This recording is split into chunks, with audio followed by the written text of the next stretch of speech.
ਦੇ ਪਏ ਸੀ ਮੋਟਰਵੇ ਤੇ ਸਾਈਡ ਵਾਲੇ ਦਰਖਤਾਂ ਨੂੰ ਲੱਗੀ ਹੁਣ ਯਾਰ ਤੁਸੀਂ ਜਾਣਾ ਕਿੱਥੇ ਸੀ ਮਿੱਤਰੋ? ਅਸੀਂ ਗਏ ਸੀ ਲਾਹੌਰ 에ਅਰਪੋਰਟ। ਮਿੱਤਰੋ ਨਾਈਸ ਮੁੰਡਾ ਮੇਰੇ ਤੋਂ ਹੋਏ ਆ ਗੁੱਸਾ। ਮੈਂ ਕਿਹਾ ਯਾਰ ਕੀ ਹੋਇਆ? ਮੋਬਾਈਲ ਉਹਨੇ ਮੇਰਾ ਚੱਕ ਕੇ ਮਾਰਿਆ। ਮੈਂ ਕਿਹਾ ਅੱਲਾ ਹੀ ਖੈਰ ਕਰੇ। ਨੇ ਮਿੱਤਰੋ ਜਿਵੇਂ ਚੱਕੇ ਆਪਣਾ ਕੀਮਤੀ ਮੋਬਾਈਲ ਜਿਹਦੇ ਵਿੱਚ ਮੇਰੀਆਂ ਹੈ ਸੀ ਫੋਟੋਆਂ, ਨਾਲ ਹੀ ਦੇਖਾਂ ਤੇ ਟੁੱਟ ਗਿਆ ਪੈਨ। ਮਿੱਤਰੋ ਯਾਰ ਹੁਣੀ ਚੱਲੇ 에ਅਰਪੋਰਟ ਤੇ ਆਪਣਾ ਹੁਣ ਕਰਦੇ ਆ ਜੀ ਇਹਨਾਂ ਚੋਂ ਸੂਟ ਪਸੰਦ ਕਿ ਕਿਹੜਾ ਸਾਨੂੰ ਪਸੰਦ ਆ ਉਹ ਪਾ ਕੇ ਚੱਲਦੇ ਆ ਪਿਆ ਮਿੱਤਰੋ ਕਾਲਾ ਸੂਟ। ਮੇਰਾ ਦਿਲ ਆ ਯਾਰ ਕਾਲਾ ਸੂਟ ਪਾ ਕੇ ਚੱਲੀਏ। ਆ ਪਿਆ ਜੀ, ਇਹਨੂੰ ਲਾ ਕੇ ਹੁਣ ਪਾਉਂਦੇ ਸਜਣੋ ਤੇ ਮਿੱਤਰੋ ਯਾਰ ਹੁਣਾਂ ਨੇ ਨਹਾ ਧੋ ਕੇ ਮਾਸ਼ਾਅੱਲਾ ਪਾ ਲਿਆ ਜੀ ਕਾਲਾ ਸੂਟ। ਕਮੈਂਟ ਦੇ ਵਿੱਚ ਦੱਸੋ ਤੁਹਾਡਾ ਪਰਾਜ ਕੈਸਾ ਲੱਗ ਆਣਿਆਂ ਦੀ ਮਿੱਤਰੋ ਹੈਗੀ ਆ ਕਹਾਵਤ, ਬੰਦਾ ਘਰੋਂ ਖਾਣਾ ਖਾ ਕੇ ਜਾਵੇ ਤੇ ਰਸਤੇ ਦੇ ਵਿੱਚ ਵੀ ਬੰਦੇ ਨੂੰ ਖਾਣਾ ਲੱਭ ਜਾਂਦਾ। ਫਿਰ ਮਿੱਤਰੋ ਯਾਰਾਂ ਨੇ ਦੇਸੀ ਘਿਓ ਦੇ ਮਾਂ ਦੇ ਹੱਥਾਂ ਦੇ 2 ਗਰਮਾ ਗਰਮ ਪਰਾਠਿਆਂ ਦੀ ਚੂੰਡਾ ਮਿੱਤਰੋ ਕਹਿੰਦਾ ਯਾਰ ਗੱਡੀ ਨੂੰ ਮਾਰ ਜਲਦੀ ਸਲਫ ਨਾਲੇ ਹੋਈ ਆ ਸਾਰੀ ਗੰਦੀ ਨੂੰ ਕਰਨੀ ਆ ਤੂੰ। ਮਿੱਤਰੋ ਮੈਂ ਮਾਰਨ ਲੱਗਿਆ ਸਲਫ। ਮੈਂ ਕਿਹਾ ਯਾਰ ਗੱਡੀ ਵੀ ਬਾਬਾ ਹੋਈ ਆ ਗੰਦੀ, ਉੱਤੋਂ ਪਾ ਲਿਆ ਮੈਂ ਕਾਲਾ। ਸਾਫ਼ ਕਰਨੇ ਤੋਂ ਬਾਅਦ ਮੇਰੇ ਜ਼ਿਹਨ ਦੇ ਵਿੱਚ ਆਇਆ ਇੱਕ ਆਈਡੀਆ। ਮੈਂ ਕਿਹਾ ਯਾਰ ਗੱਡੀ ਦੇ ਵਿੱਚ ਰੱਖ ਲਈਏ ਸਰਾਂ। ਮੁੰਡੇ ਨੇ ਤਾਂ ਮਿੱਤਰੋ ਸਿਰਫ ਗੱਡੀ ਦੇ ਵਿੱਚ ਬਹਿ ਕੇ ਗੱਡੀ ਚਲਾਣੀ ਹੁੰਦੀ ਆ, ਗੱਡੀ ਕੱਢਣੀ ਵੀ ਮੈਂ ਹੁੰਦੀ ਆ ਤੇ ਦਰਵਾਜ਼ਾ ਵੀ ਮੈਂ ਹੀ ਖੋਲਣਾ ਹੁੰਦਾ। ਇਸ ਮੁੰਡਾ ਜੀ ਜੇ ਮੈਂ ਡਰਾਈਵਿੰਗ ਕਰ ਲਾਂ ਫਿਰ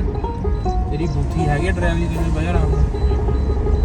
ਸਜਣੋ ਤੇ ਮਿੱਤਰੋ ਯਾਰ ਮੈਨੂੰ ਇਹ ਡਰਾਈਵਿੰਗ ਨਹੀਂ ਕਰਨ ਦਿੰਦਾ ਹੈ, ਹਾਲਾਂਕਿ ਮੈਨੂੰ ਇਹਦੇ ਨਾਲ ਸਹੀ ਗੱਡੀ ਚਲਾਣੀ ਆਉਂਦੀ ਹੈ, ਇਹਨੂੰ ਮੈਂ ਸਿਖਾਈ ਹੈ, ਮਰਜ਼ੀ ਹੈ ਭਾਈ ਜੀ। ਮਿੱਤਰੋ ਫਿਰ ਸਾਡੇ ਸਫ਼ਰ ਦਾ ਆਗਾਜ਼ ਲਾਹੌਰ ਸ਼ਹਿਰ ਦੀ ਤਰ੍ਹਾਂ ਮਿੱਤਰੋ ਜਾਂਦੇ ਪਏ ਮਿੱਠੇ ਰੋਡਾਂ। ਹੁਣੀ ਜਿਵੇਂ ਹੀ ਪਹੁੰਚੇ ਸੋਹਣੇ ਸ਼ਹਿਰ ਸਰਗੋਦਾ ਸ਼ਹਿਰ ਦੀ ਸਾਰੀ ਮਾਰਕੀਟ ਹੈ ਜੀ ਸੁਬਾ ਸ਼ਹਿਰ ਮਸ਼ਹੂਰ ਫਲ ਦੀ ਸਗਾਤ ਹੈ ਜੀ ਮਾਲਟਾ। ਕਿਆ ਬਾਤ ਹੈ, ਲੱਗਿਆ ਹੋਇਆ ਸੋਹਣੇ ਸ਼ਹਿਰ ਦੇ ਵਿੱਚ ਮਾਲਟਾ। ਸਾਹਮਣੇ ਗੱਡੀ ਖੜੀ ਆ ਯਾਰ, ਇਹ ਹੈਗੀ ਆ ਮੇਰੀ। ਮੈਂ ਖਿਲਾਰੀ ਹੋਈ ਆ ਪੈਟਰੋਲ ਪੰਪ ਤੇ। ਮੈਂ ਕਿਹਾ ਉਰੇ ਖੜੀ ਰਵੇ ਯਾਰ। ਮੁੰਡੇ ਨੂੰ ਮੈਂ ਕਿਹਾ ਯਾਰ ਗੱਡੀ ਦੀ ਟੈਂਕੀ ਲੱਗਦੇ ਹੱਥੀ ਕਰਾ ਲਈ ਫੁੱਲ, ਪਿਛਲੀ ਵਾਲੀ ਵੀ ਮੈਨੂੰ ਧੱਕਾ ਲਾਣਾ ਪਿਆ ਯਾਰ। ਸਰਗੋਦਾ ਸ਼ਹਿਰ ਨੂੰ ਕਰਤਾ ਜੀ ਮਿੱਤਰੋ ਸਿਰਫ 3-4 ਘੰਟਿਆਂ ਵਾਸਤੇ ਬਾਏ ਬਾਏ। ਮੈਂ ਕਿਹਾ ਆਂਦੇ ਆ ਥੋੜੀ ਦੇਰ ਬਾਅਦ। ਮਿੱਤਰੋ ਸਰਾਣਾ ਦੇਖ ਕੇ ਤੁਸੀਂ ਤਾਂ ਸਮਝ ਗਏ ਹੋਣੇ ਆ ਯਾਰ ਕਿ ਮਿੱਤਰੋ ਕਿਉਂ ਰੱਖਿਆ ਸੀ ਗੱਡੀ ਦੇ ਵਿੱਚ ਸਰਾਣਾ। ਯਾਰਾਂ ਨੇ ਕੀਤੀ ਆਪਣੀ ਨੀਂਦ ਪੂਰੀ। ਘੰਟੇ ਦਾ ਸਫ਼ਰ ਕਰਨੇ ਤੋਂ ਬਾਅਦ ਸੋਹਣੇ ਸ਼ਹਿਰ ਸਰਗੋਦਾ ਤੋਂ ਸਿਆਲ ਮੋੜ ਪਹੁੰਚ ਗਏ, ਚੜ ਗਏ ਮੋਟਰਵੇ ਦਾ ਸਫ਼ਰ। ਮਿੱਤਰੋ ਇੰਜੋਏ ਕਰਨੇ ਦਾ ਯਾਰ ਆਪਣਾ ਹੀ ਮਜ਼ਾ। ਨਾਈਸ ਮੁੰਡਾ ਮੈਨੂੰ ਯਾਰ ਡਰਾਈਵਿੰਗ ਨਹੀਂ ਦੇ ਰਿਹਾ। ਦੇਖਾਂ ਤੇ ਗੱਡੀ ਦੀ ਰੇਸ ਦਿੱਤੀ ਹੋਈ ਆ ਪੂਰੀ 120 ਘੰਟਾ 36 ਮਿੰਟ ਤੇ 19 ਸੈਕਿੰਡ ਦਾ ਸਫ਼ਰ ਕਰਨੇ ਤੋਂ ਬਾਅਦ ਯਾਰ ਹੁਣੀ ਉਤਰ ਕੇ ਮੋਟਰ। ਮੈਂ ਜਿਵੇਂ ਉੱਠਿਆ